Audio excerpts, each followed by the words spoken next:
Shri major Ravi, Pakistan തങ്ങളുടെ അന്താരാഷ്ട്ര സഖ്യകക്ഷികളോട് അപേക്ഷിക്കുകയാണ് തങ്ങൾക്ക് യുദ്ധം ചെയ്യാൻ സ്റ്റഡിയായി മുന്നോട്ട് പോകാൻ തങ്ങൾക്ക് പണം നൽകണമെന്ന്. എന്തൊരു ദാരുണമായ അവസ്ഥയിലേക്ക് പാകിസ്ഥാൻ എന്ന രാജ്യം കൂപ്പുകുത്തിയിരിക്കുന്നു.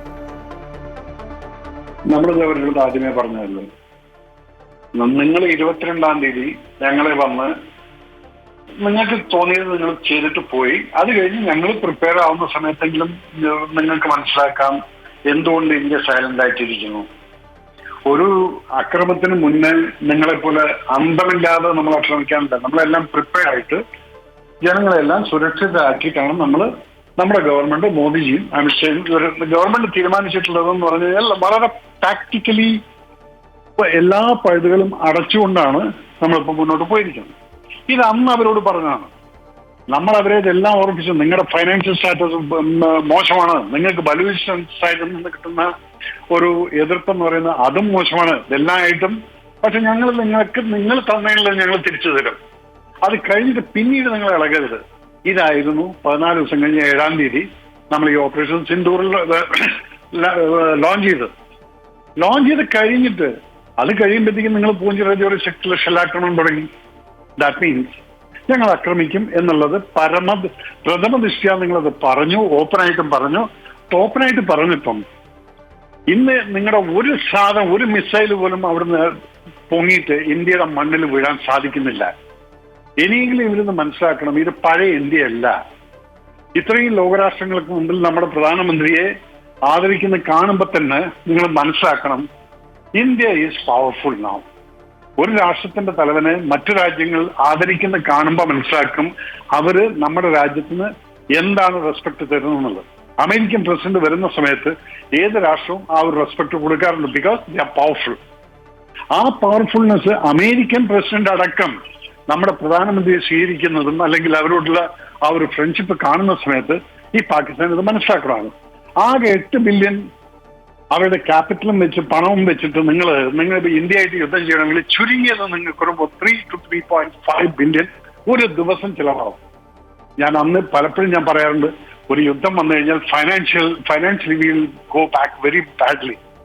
അതുകൊണ്ടാണ് ഇന്ത്യയും പരമാവധി ശ്രമിക്കുക ഒരു യുദ്ധം വരാതിരിക്കാൻ വേണ്ടിയിട്ട്. കാരണം ഇത്രയും സ്ട്രോങ് ആയിട്ട് നമ്മളൊരു ഫൈനാൻഷ്യൽ ബാക്ക്ഗ്രൗണ്ട് ഉണ്ടാക്കി വെച്ചിട്ട് അത് വളർന്നു വന്നുകൊണ്ടിരിക്കുന്ന സമയത്ത് ഈ രാജ്യം ഒരിക്കലും ബാക്ക്ഗ്രൗണ്ട് പോകരുത്. അതുകൊണ്ട് പക്ഷെ ഇത് നിവൃത്തിയില്ല. നിങ്ങൾ വന്ന് ഞങ്ങളുടെ കുട്ടികളെ ഇവിടെ വന്ന് വിധവളാക്കിയിട്ടും അച്ഛന്മാരില്ലാത്ത കുട്ടികളാക്കിയിട്ടൊക്കെ മാറ്റിയിട്ടുണ്ടെങ്കിൽ അതിനുള്ള പ്രതികാരം ഏതൊരു അഭിമാനമുള്ള രാജ്യവും കൊടുക്കും. അതാണ് കൊടുത്തിരിക്കുന്നത്. അത് കൊടുത്തിട്ട് ഇപ്പം ലോകരാഷ്ട്രങ്ങളോട് നിങ്ങൾ തിരിഞ്ഞിട്ട് കാര്യമില്ല. കാരണം ആരും കൊടുക്കില്ല നിങ്ങൾക്ക് പൈസ. ഇതാണ് ഇപ്പം അവരുടെ ആർമി ചീഫിനോടൊക്കെ മാറ്റി അവരുടെ ഇന്റേണൽ കലാപങ്ങൾ വാർ നടക്കുന്നു. ഇതൊക്കെ വരുന്നത് എന്തുകൊണ്ട്? നമ്മൾ ഈ പ്ലാനിങ് ഫുൾ കറക്റ്റായിട്ട് ചെയ്തതുകൊണ്ട് അവർ കിട്ടേണ്ടതായിട്ടുള്ള അരി കിട്ടും. ഇനി നോക്കണം, ഇത് അധിക ദിവസം പോയില്ല. ഇതൊരു 3-4 ദിവസത്തിനകത്ത് സംഭവങ്ങളൊക്കെ കലങ്ങിയെങ്കിൽ തെളിഞ്ഞ് അവസാനം അവർ കല്ലും കൂപ്പി നിൽക്കും സോറി എന്നും പറഞ്ഞിട്ട്. ഇതാണ് ഇപ്പൊ നടക്കുന്നത്. അപ്പൊ ഈ അടി കണ്ടിട്ട് ഇപ്പൊ എല്ലാവരും പറയുന്നത് ഭീകരമായിട്ടുള്ള അടിയാണോ അതാണോ? യെസ്, ഒരു രാജ്യം കൊടുക്കുന്നിടത്ത് രാജ്യത്തിന്റെ പവർ കാണിക്കും. അതാണ് ഇപ്പൊ കാണിച്ചിരിക്കുന്നത്. നമ്മൾ ആദ്യം ഒരു സിവിൽ ഏരിയയിലും നമ്മൾ അറ്റാക്ക് ചെയ്തിട്ടില്ല. തീർച്ചയായും മേജർ രവി പറഞ്ഞതുപോലെ India is powerful now, India is always powerful. പക്ഷേ നമ്മുടെ രാജ്യമെന്ന രീതിയിൽ നമ്മൾ മുന്നോട്ട് വയ്ക്കുന്ന ഒരു യുദ്ധത്തിൽ പോലും നമ്മൾ മുന്നോട്ട് വയ്ക്കുന്ന ചില നീതിയും നൈതികതയും ഒക്കെയുണ്ട്. അതാണ് നമ്മൾ പാകിസ്ഥാനോട് പോലും ഇത്രയും നാളുകളായി തുടർന്നു വന്നതും ഇനി അങ്ങോട്ട് തുടർന്നുകൊണ്ടിരിക്കുന്നതും. നമ്മുടെ സിവിലിയൻസിനെ ആക്രമിക്കുമ്പോൾ പകരം നമ്മൾ അവരുടെ ഭീകര കേന്ദ്രങ്ങളെ അല്ലെങ്കിൽ ഭീകരരെ തെരഞ്ഞുപിടിച്ച് ആക്രമിച്ച ചരിത്രങ്ങളാണ്, ആ ഒരു എക്സ്പീരിയൻസ് ആണ് നമുക്ക് മുന്നോട്ട് വയ്ക്കാനുള്ളത്. പക്ഷേ അതിൽ നിന്നെല്ലാം വ്യത്യസ്തമായി ഈ 14 ദിവസം ഓരോ ഇന്ത്യക്കാരൻ്റെയും നെഞ്ചിലുള്ള വേദനയാണ് കൃത്യമായി 14 ദിവസത്തെ ഹോംവർക്കിലൂടെ നമ്മൾ പാകിസ്ഥാന് മുന്നിൽ പാകിസ്ഥാനെ പ്രതിരോധിക്കുന്നത്, പാകിസ്ഥാനെ അറ്റാക്ക് ചെയ്യുന്നത്, അവരുടെ നടപടികളെല്ലാം നമ്മൾ എതിർക്കുന്നത്. പക്ഷേ പാകിസ്ഥാൻ എന്നും പാകിസ്ഥാൻ തന്നെയാണ്. അവിടെ സൈനിക തലപ്പത്ത് മാറ്റമുണ്ടായാലും ഭരണകൂടത്തിൽ മാറ്റമുണ്ടായാലും പാകിസ്ഥാനിൻ്റെ ജീനിൽ അടങ്ങിയിരിക്കുന്ന ചില സാധനങ്ങളുണ്ട്. അത് എപ്പോഴും നമ്മളെ ശല്യപ്പെടുത്തുന്നത് തന്നെയായിരിക്കും. ഒരുപക്ഷെ താൽക്കാലികമായി ഇപ്പോൾ താങ്കൾ സൂചിപ്പിച്ചതുപോലെ ഒരു 3-4 ദിവസം കൊണ്ട് ഒരു തീരുമാനമാകും, അല്ലെങ്കിൽ ഒരു സദ്ബുദ്ധി പാകിസ്ഥാന് ഉദിക്കും എന്ന് ചിന്തിക്കാൻ നമുക്ക് സാധിക്കുമോ? അങ്ങനെ ഇത്രയും വർഷത്തെ ഒരു ഇടപെടലിൽ, അല്ലെങ്കിൽ ഇത്രയും വർഷത്തെ പാകിസ്ഥാനുമായുള്ള ഇടപെടലിൽ നമുക്ക് അങ്ങനെ ചിന്തിക്കാൻ സാധിക്കുമോ? പാകിസ്ഥാൻ ഒരുപക്ഷെ ഒരു പാഠം പഠിച്ചേക്കാമെന്ന്. ഇല്ല, അതല്ല ഞാൻ പറഞ്ഞതിന്റെ അർത്ഥം. കാരണം അവർക്ക് പാഠം പഠിച്ചിട്ട് അല്ല അവർ സ്റ്റോപ്പ് ചെയ്യാൻ പറയുന്നത്. അവരെ കൊണ്ട് സാധിക്കില്ല. ഇനി ഒരടി മുന്നോട്ട് പോകാൻ പറ്റില്ല എന്ന് പറഞ്ഞു കഴിഞ്ഞാൽ പിന്നെ അവനവിടെ വീഴല്ലേ ചെയ്തു. ആ വീഴ്ച കണ്ടിട്ട് മാപ്പി ചോദിക്കലാണോ അല്ലെങ്കിൽ അവന്റെ മനസ്സ് മാറിയെന്നുള്ളത് നമ്മൾ ഒരിക്കലും ചിന്തിക്കണ്ട. 47 തൊട്ട് നമ്മൾ കണ്ടുകൊണ്ടിരിക്കുന്നതാണ് ഈ പാകിസ്ഥാൻ എന്താണെന്നത്. പാകിസ്ഥാൻകാരടക്കം പറയുന്നുണ്ട്, അവരെപ്പോഴും നമ്മുടെ ഫ്രണ്ട്ഷിപ്പിന് പറയുന്ന സമയത്ത് വാജ്പേയി സാബ് ബസ്സും കൊണ്ട് അവിടെ പോയി. ആ സമയത്തെല്ലാം നിങ്ങൾ ഇപ്പുറത്തെ കാർഗിൽ നമ്മളെ പിറകെ കൂടെ അടിക്കാൻ നോക്കല്ലായിരുന്നു. അപ്പൊ നിങ്ങളുടെ മൈൻഡ് സെറ്റ് അങ്ങനെയാണ്. അതവിടെ എന്താണെന്ന് വെച്ചാല് അവിടെ എന്ന് ഈ മിലിറ്ററി പവർ എന്ന് പറയുന്ന ധൈര്യമില്ലാത്ത ഭീരുക്കളായ കുറെ ഓഫീസേഴ്സും പാവങ്ങളായ കുറെ പാകിസ്ഥാനി പട്ടാളക്കാരും കൂടി നടത്തുന്ന ഒരു മിലിറ്ററി സെറ്റപ്പ് എന്ന അധികാരം അവരിൽ നിന്ന് മാറി ഡെമോക്രാറ്റിക് ആയിട്ട് തെരഞ്ഞെടുക്കുന്ന ജനങ്ങൾക്ക് കിട്ടുന്നുവോ അന്ന് തൊട്ടിട്ട് പാകിസ്ഥാൻ നേരെയാവും. ഇതിപ്പോ എന്താണ്, ഈ മിലിറ്ററിക്കാരന് ISIക്ക് പൈസ ഉണ്ടാക്കണമെങ്കിൽ ഇതുപോലെ ടെററിസം വളർത്തണം, അതിൽ കൂടെയൊക്കെയാണ് അവർ പൈസ ഉണ്ടാക്കുന്നത്. അപ്പൊ ഇതിപ്പോ അവർ പഠിച്ചിട്ട് മാനസാന്തരം വന്നിട്ടല്ല ഞാൻ പറയുന്നത്. അവരെ കൊണ്ട് പറ്റില്ല. 3-ാം ദിവസമാകുമ്പോഴേ അവരുടെ ഖജനാവ് കാലിയാവും. പിന്നെ ആംനേഷൻ എവിടുന്ന് വാങ്ങിക്കും? അതുകൊണ്ടാണ് ഈ പൈസ ചോദിക്കുന്നത്. എന്തിനാണ്? അവർ ഇൻഡയറക്ട്ലി ആംശമാണ് ചോദിക്കുന്നത്. ഇതിവിടെ വെടിവെക്കണമെങ്കിൽ ഈ ഫിരങ്കി മാത്രം ഉണ്ടായാൽ പോരാ, അതിന്റെ ഉള്ളിൽ നിറയ്ക്കാൻ ഉണ്ടയും കൂടെ വേണം. അതില്ലാത്ത സമയത്ത് ഈ കെഞ്ചൽ തുടങ്ങും.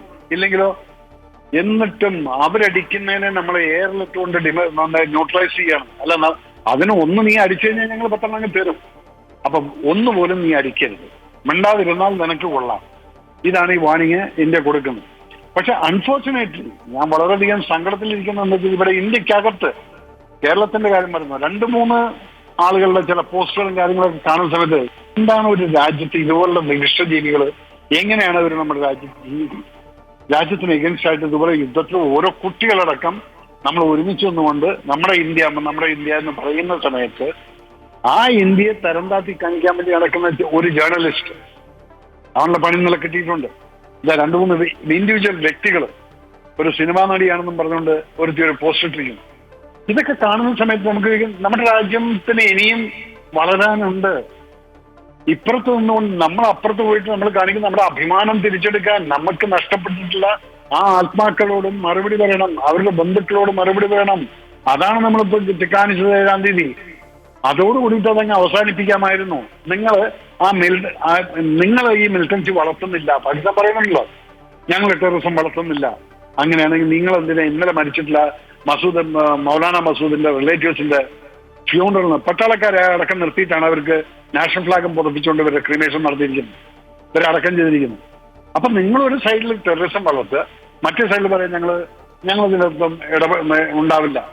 സോ പൊളിച്ച നുണ മാത്രം പറയുന്ന ഒരു രാജ്യവും ഒരു വിധത്തിലുള്ള ഒരു പേഴ്സണാലിറ്റി ഇല്ലാത്തൊരു രാജ്യം, എത്തിക്സ് ഇല്ലാത്തൊരു രാജ്യം, അങ്ങനെയുള്ള രാജ്യത്തിന്റെ അവസാനം എന്താവും എന്നുള്ളത് ഇന്നലെ ഒരു ശവക്കല്ലറയിൽ എഴുതി വെച്ചിരിക്കുന്നത് കണ്ടു. ജനനം 47, മരണം 2025. ഇത് തന്നെയായിരിക്കും പാകിസ്ഥാന്റെ അവസ്ഥ.